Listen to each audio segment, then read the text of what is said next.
on like that saturation edit you did. If you like deactivate that saturation effect, will that change your matte at all? It will, yes.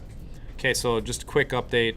I started this lecture early without recording part of it. We're creating mats inside of After Effects, and we're using Premiere and dynamic linking to kind of make it all work. So here we are moving forward. We're working a screen mat right now in a pre-comp, and you can catch up as we go. All right, so I've got key light laid in. It's set in screen mat mode, and we're just going to work on kind of refining the mat and making sure it's nice and clean. I'm just kind of fine-tuning right now to make sure that everything's looking good. And I'm just trying to make sure that we've got nice solid black around our character. And that looks to have done a pretty good job. The other thing that then I like to do here is I like to give it, just shrink the mat ever so slightly so that we don't see edges when we go up to the original footage. So I'm just going to do a -1 on the grow, and I'm going to add 1 pixel of softness to it. You don't want super harsh edges on your keys if you can help it. Sometimes you don't have much of a choice, but I've found that just adding a pixel of shrink and a pixel of softness will give you a nice edge that that won't, you know, appear to be keyed straight away. Go ahead, Luke. Does that depend on the size of the footage? Yeah, it does. Yeah, so if you're keying 1080p footage, you just really want to use it sparingly. You can get away with it with 4K footage because there's so much resolution that, like, if you take your 4K and bring it down to 1080p, you're never going to see that 1 pixel difference, right? Okay. And that's exactly what I had to do with that Elijah stuff. I had to pull the edges in, sometimes like up to 7 pixels to get the edges to clean up. So it's all case by case basis. So do what works best for your footage. So right now, we kind of got the rough mat set up. So what I'm going to do is I'm going to jump back to the original sequence, and we're just going to test it to see how it looks, right? So I have my original footage, and then we're going to use the track matting, which we've talked about before. So you want to click the toggle switches modes button, and then right here where it says track mat, we're using a Luma mat. So I set it up to Luma mat, and you can see we've got a pretty clean key right there. It's looking pretty good so far. And that's 100% and full resolution. Obviously there's some spill here, so this is where you'd want to do your spill suppression work, right? So what I'll do is I'm gonna shut this Luma mat off for a second, and we're gonna come in and we're gonna grab advanced spill suppressor, and we're gonna dump that on our footage, and I'm gonna set this to ultra. I'm gonna shut it off for a second, and I'm gonna grab the green that we need to spill suppress, and we'll turn it back on. And let's see, I'm gonna throw the Luma mat back on. So you can see like that spill suppressor did a good job of kind of getting rid of the green halos around on like the tip of the cane or whatever he's using, and on his shoulders there was a little bit of spill coming through on the shoulders. But it does a nice job of cleaning that stuff up. So there's how you can kind of refine your key a little bit. All right, so this looks to be working pretty well. We can probably make some adjustments on the softness. Like, it does look like it's a pretty soft edge. So this is where we could kind of come back into the mat and do a little bit of adjustment on this first key. So I'm just gonna go -0.5 for the shrink grow, and I'm gonna set the screen softness to 0.5 as well, which should soften everything up a little bit. I'm gonna back that pre-blur off a little too, set that to 1.5. And then I'm gonna just pop back over and check the edges one more time. And this is actually 200% we're looking at, but that is pretty darn clean. And when you look at it at, say, 50% resolution, it's looking really solid. Go ahead, David. How come in this example you didn't do like a garbage mat before you did the key? We're gonna get there. Oh, so do you always do that key before you do the garbage? Is there an order that you usually do it? I just get the key tested. We're moving on to that process next, right? So that process, that being said, we got to get rid of all the crap that's in the image, right? So let's go ahead and do that. So we're gonna go back into our mat, and we're gonna start working the garbage mat on this thing. So there's some quick ways to do this. To do the garbage mat to get rid of everything around the character, honestly, I think what I'm gonna do is duplicate this footage, and I'm gonna call this layer masks. And I'm gonna shut off all this stuff because we don't need it. And so we're gonna be kind of using track mats in multiple ways, right? So you can also use masks as track mats for alpha. That's an alpha mat, not a luma mat. So what I'm gonna do now is I'm gonna step through this and garbage mat around my character. Lots of people have different kind of styles and approaches to creating their visual effects work. Some people like to just work on the outside of the character. In working on the Elijah stuff, I've found that it just makes more sense to go ahead and roto the character itself. I'm not going to do a super detailed roto. I would probably go in and roto around the head of this cane and some of the shinier stuff just to make sure that it's not got a hole in it to the background, because that's what's happening in the in this layer. Sorry, in this comp. I'm going to shut this off for a second. You go back over here, and you'll actually be able to see that we are seeing transparent through the cane right here. So this is part of cleaning the mat, right? So like I would probably go in and create a selection around the end of this cane and step through and roto that cane out as he's swinging it around, so that when you bring it back into the original layer and the spill suppression is added, it's basically going to look like a proper reflection. It's not going to have the hole in it, right? But let's move forward with the keying. All right, so I've got the second layer, and I'm calling it masks, and I don't need hue saturation or key light on that because we're not going to use any of those effects here. We're just going to use this to create the masks with, and we're going to use the tracker to help our masks along. So one of the really cool new features, and it's new like within the last year about After Effects, is it will track masks, which is really, really, really helpful in doing rotoscoping. So what I'm going to do is I'm just going to do a rough roto around this guy. I'm leaving an edge that I can kind of blend in. And the other thing to kind of keep in mind is you want to use as few points as possible. If you have long shots to track and you have 1,000,000 points to keep track of, you're going to want to shoot yourself in the face because you have to go in and adjust them as you move the mats along, especially if you're trying to make them really accurate. So in the Elijah stuff, and I know I keep going back to this, but it's completely relevant to what we're talking about. In the Elijah stuff, let's just look at one of these shots real quick. I will gather the children of the land and pass them through the fires of fathers on the pyre. We will feast on their... Okay, so like this shot, for instance. Actually, I'm going to go back to the moving shot that I'm doing because this is a better example. So on this shot, the soldiers on the left and the right are accurate right up to the edge of the entire soldier. So I didn't do like a rough roto on this, and the reason being is I need everything on the bottom part of the soldier to blend with the background. So these soldiers are pixel perfect rotos from the beginning of the shot until they leave the shot. I wish I just had the one damn shot to look at. Where is it? Where is it? Where is it? It's in here somewhere.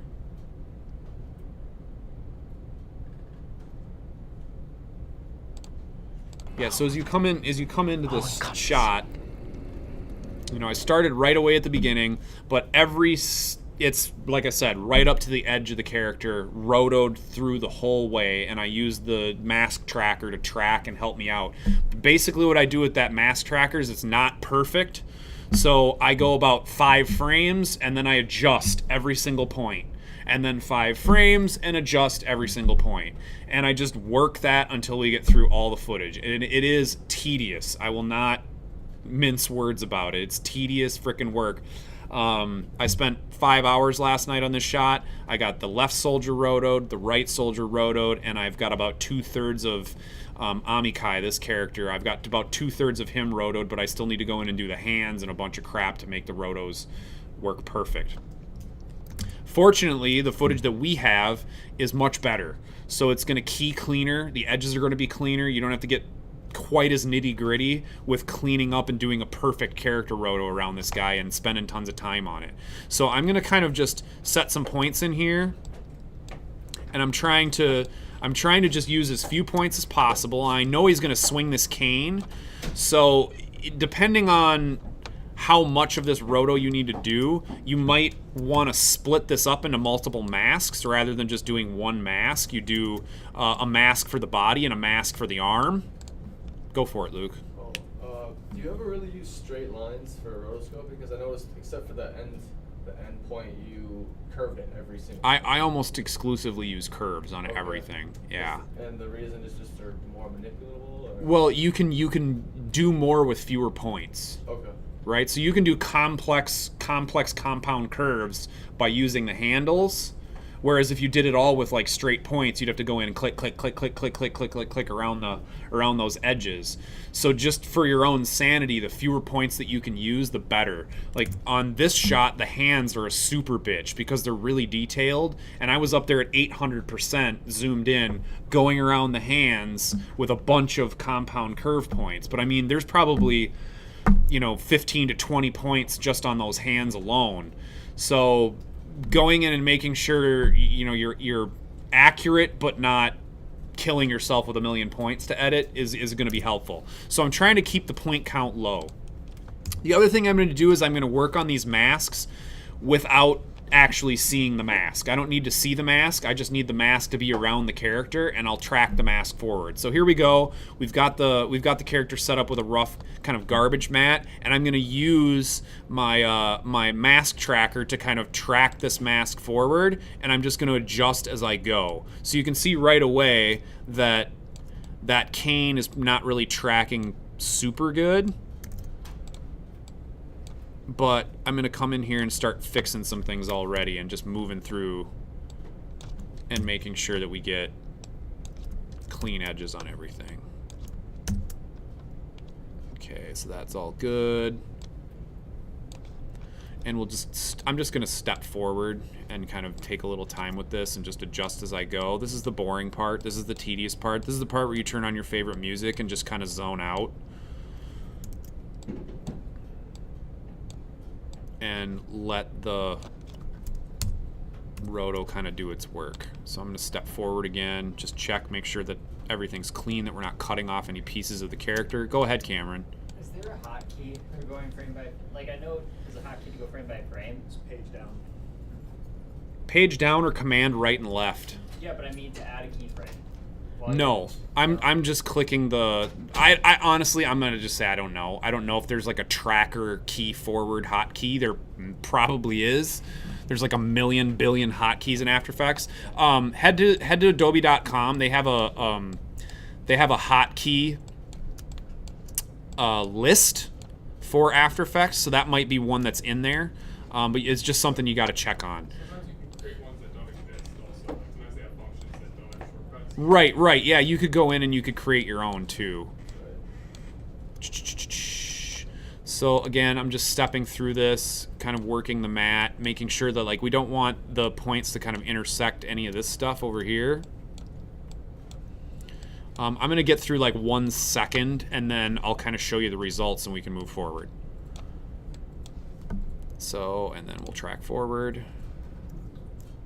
And in this case, it's like, it's not doing a super good job of tracking everything because it's not a super complex, close to the vest mask.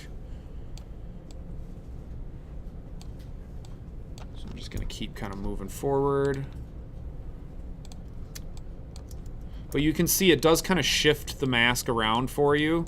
So you don't have to do all that work yourself, which is really nice. You still have to go in and adjust points here and there, but it helps out a lot. Keep stepping forward.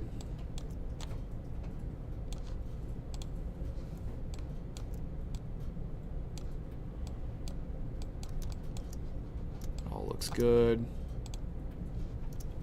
Oop. You can adjust multiple points at once too. So one of the things you're going to kind of want to get comfortable with is using the command and option keys and your pen tool and arrow tool. They both kind of do different things when you're working on masks.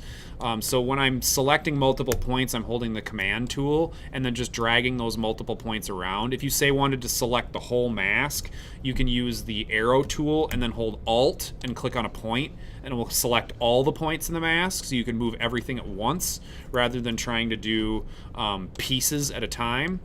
You can also, one of the things that's kind of nice is you can select a couple of points and actually, you know, move through the frames and adjust them. So like if this was a better you know, this is a better idea right here. I want to adjust those keyframes so that they're closer to that one that I just set up. You can move back and kind of adjust your keyframes over multiple. You can adjust those two nodes over multiple keyframes without having to reselect them over and over again. So again, moving forward, I'm going to try to get through a second. Keep on cruising here. This is looking pretty good. Just watch that hand in the upper left-hand corner. Down here. Select a couple of these, move them closer. Keep moving forward.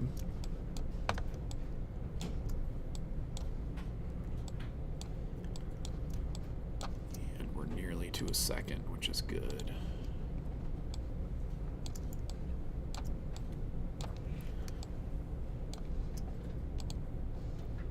Just adjusting, moving forward. Okay, so we're at a second. And then, so let's see what the result is, right? So we have the mask, it's on the layer. You can actually shut the layer off. And then what we're gonna do is we're gonna use that track mat again, right? We're gonna go in here and we're gonna say alpha mat masks. Oh, you do need to turn your mask on. You can't be set to none. So I set it to add. And then what we need to do is we need to add that black background back in. So I'm creating a new solid. It's going to be black. Click OK. And this is going to go behind everything. So now you can start to see where we're getting at the mat, right? So we got rid of a ton of the blue points. We got rid of all the tracking crap on the other side. If we go over to the original footage, say fit this so that it looks good. You can see that all the garbage is now gone. We do have a few of the little blue points that we need to fix. And you could fix those. You could either fix those with masks. I'm going to try the cheap and dirty way to do it, which is just to use key light. I'm going to go in and grab the blue from the tape and then go into the screen mat and just set the soft color to none. I'm gonna grow this by like 2 pixels. Maybe shrink it. Is that what I want to do? Nope. And then we'll throw it on final result. And that's cleaned up the blue edges. So now we have a nice clean character to work with. So the key looks good, the background's clean, you have a really solid mat that you can use, and you can use that to do a whole bunch of crazy stuff.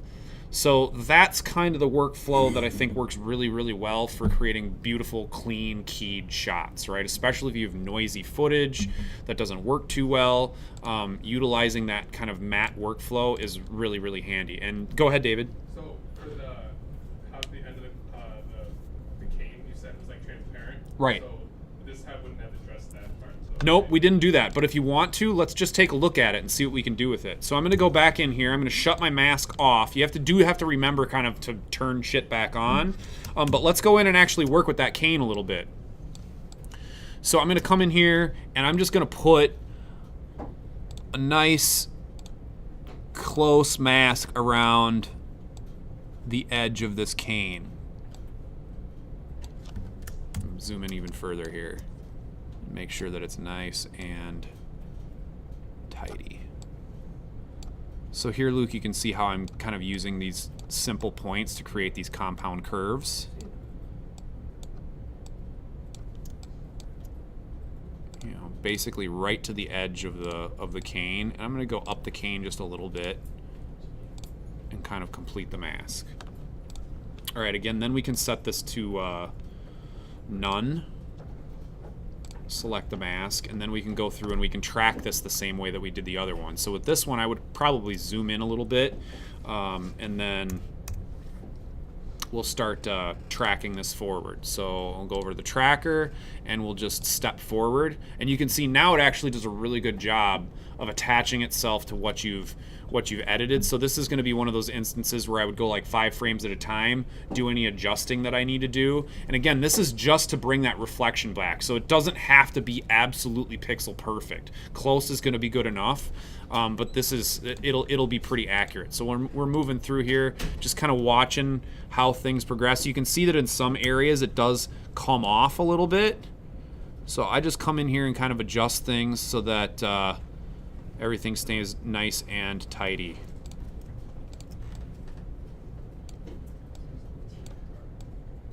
There we go. Move forward 5 more frames. Maybe adjust this one right here. Just kind of going around, looking at everything, making sure it looks good. Move forward a little more.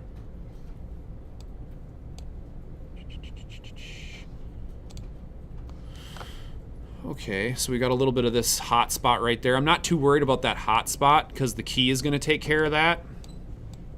What I really care about is the specular highlights that you're seeing that are green spill. So move forward a little more. He's really starting to swing this thing now, so we just got to stay on top of the mask to make sure it's nice and tidy. Keep on cruising. Still okay, still okay. All right, so let's say we go through and we've done the whole thing, right? I'll do a couple more frames to get us out to like half a second. All right. So we've done the whole thing, then we can come back in with our masks, set them to add. Let me think about this for a second. Yeah, I might have screwed up. That's okay. Let's see what happens with our mat. All right, so you can still see through the mat. So this might be one of those things where you need to intersect, or oh, I know what I'm going to do. Okay. So here's what I'm going to do in this instance. Because I have the garbage mat around the cane already, I kind of need to separate the end of that cane, right? So I can create the entire mask inside the original footage. And then what I'm going to do is I'm just going to call this cane mask.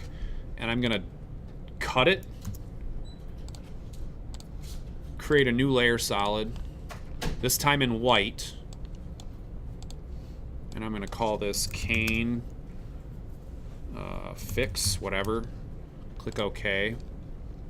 So we've got the cane in there, and then you can paste your mask in, or you should be able to paste your mask in. I think I need to go back to 0 here. Paste the mask in, and you can see now that's nice and tidy, and there's no specular highlights there. You also might want to come in here and do similar work to your mask, like feather it by a pixel, so that it softens it up a little bit. But that is the name of the game, is just to clean everything up with the black and the white. And now when we go in, you can see that that spill is still there ever so slightly. We can go in and fix that with the advanced spill suppressor. We increase the tolerance a little more, maybe desaturate it just a little more.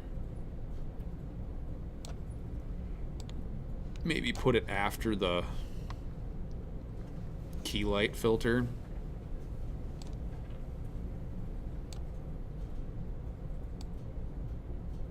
There you can see it took the green right out of that specular highlight. So that's kind of the name of the game. And this is where the time comes in.